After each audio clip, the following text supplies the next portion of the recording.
mwiza mana we nsanze uri mwiza yewe mana we nsanze uri mwiza mana we nsanze uri mwiza yewe mana oh nsanze ugira neza mana we nsanze uri mwiza yewe mana we nsanze uri mwiza mana we nsanze uri mwiza yewe mana ay nsanze ugira neza mana we nsanze uri mwiza yewe mana we nsanze uri mwiza mana we nsanze uri mwiza yewe mana oh nsanze ugira neza mana we nsanze uri mwiza yewe mana we nsanze uri mwiza mana we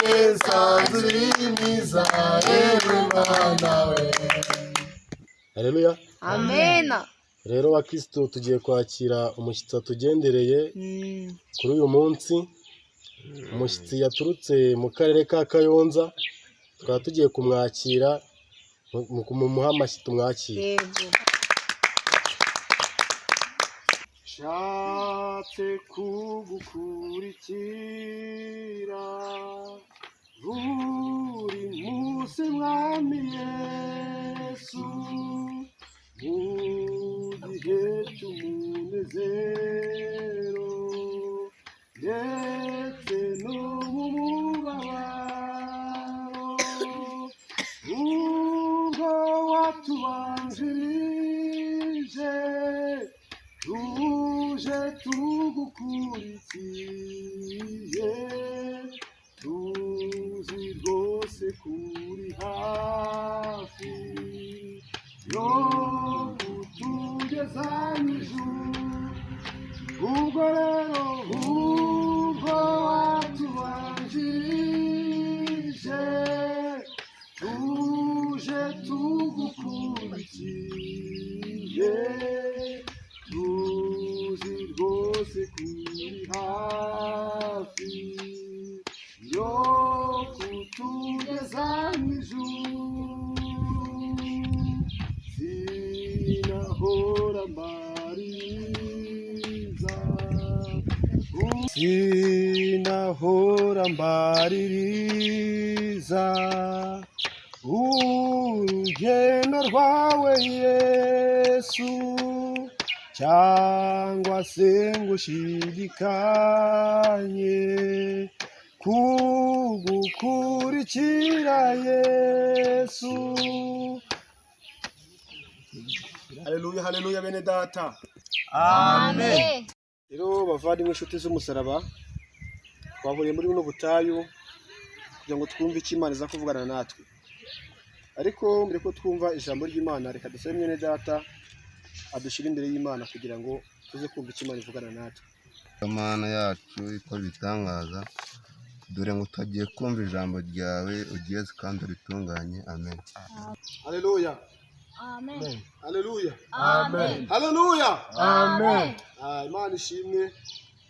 Dushingiye ku ndimo tumaze kumva ya 99 mu ndirimbo z'agakiza irivuga ngo nshatse kugukurikira mwami. Namwe mwaretse byinshi mureka byanyu muzana mu butayu kuko mwashaka kumva icyo Imana ivugana namwe. Haleluya, Amen. haleluya. Amen. Rero uyu muririmbyi yaririmbye neza, cyari icyifuzo ryari isengesho, kuko natwe twaje gusenga kuko dushaka gukurikira Imana. Twaretse imirimo cyane ko harimo n'abasore. Mwaretse byinshi muri iyi minsi, murabona ko ikintu hateye ibibazo byinshi bitandukanye. Abagiye bisora mu gisho z'ubusambanyi, abandi banywa ibiyobyabwenge, ariko twebwe Imana yatugiriye ubuntu. Haleluya, Amen. Imana itugirira ubuntu, tuza mu nzu yayo, tuba turi kumva ijambo ry'Imana rikaduhindura. Tugomba kwera imbuto zikwiriye yacu dushingiye kuri ibyo Imana yadukoreye. Muhaguruke dufashe dushima Imana kuko yatugiriye neza. Muhaguruke dufate akanya ko gusenga kugira ngo Imana idukomereze muri uyu murongo mu izina rya Yesu. Reka dusabe umuyobozi wa gahunda atuyobore mu isengesho kugira ngo buri wese asabe yuko abyumva akurikije aho Imana yamukuye nuko Imana ibyo Imana yamukoreye asenge mu rwego ruhande uko abyumva ni igihe cyo kwinginga Imana kugira ngo igukomereze muri urwo rugendo turimo turakora. Ni karibu. Haleluya. Mana urakomeye, urashoboye.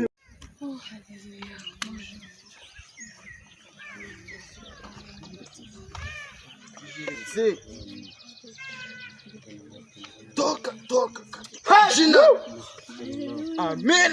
Waratwiyeretse twarakomeje kugendana nawe, ariko Mana aka kanya niyo mpamvu mpagaze hano mbere y'ubwoko bwawe ngo uvuge umukobwa bita Riri Mana waramunyeretse. Reka iki gihe mubwire ibyo wambwiye Mana. Umukobwa bita Riri azi imbere yanjye muha ubutumwa bwe Imana yangejejeho. Mana Riri, Imana yagendanye natwe, Imana yaratweretse, yamanuriye ko yanyeretse mu nzozi ko ari wowe muntu wanjye tuzabana. Yego ni Imana. Uribuka igihe wajyaga guhahira ku iduka hari Ikibungo, umunsi wari ugiye guhaha ibijyanye n'ibintu byo guteka, icyo gihe Imana ntabwo twagiye. Imana yarambwiye ngo nidukura bwa mbere tuzahoberane.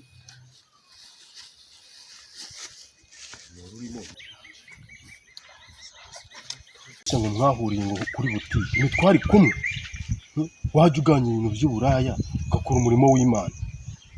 Akusi mwana uretse kumbangamira uje kanira umwana byo gutwaye iki? Ubuse nduta babandi birirwa bagenda mu nsengero barya amafaranga y'abandi, none njye akana mwana iki n'iki wajya ureka nikorera ibintu byanjye. Ubuse numbangamiye mwana.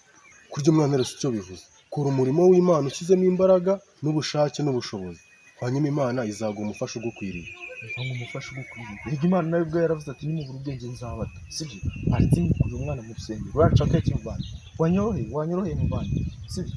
Kunda Imana ibindi bizizana. Mundi Imana. Yes. Kunda Imana, hanyuma umugore mwiza twumvishe ukava ku Mana. Kunda Imana rero izaguha umufasha ugukwiriye, kandi ikindi ukomeze ukora umurimo w'Imana ubirimo n'umutima wawe n'urukundo. Ubivuze neza muvana. Batuma umugore mwiza umuhabwa n'Imana. Nanjye niyo mpamvu naje kumureba mu rusengero. Waretse kumvanga muvana. Njye mu kabari n'onde bumukure. Wambabariye. Umva muvandimwe, Imana iratubwira ati muri Zaburi 5:15, Imana yavuze ati mwege icyo uzasaba cyose nzakiguha.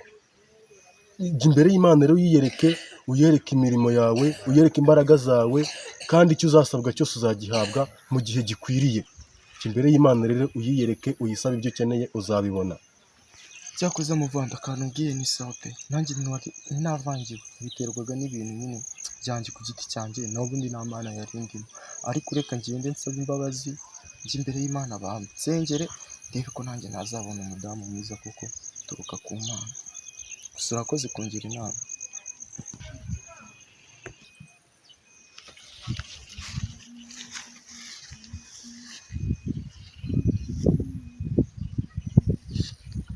Nyine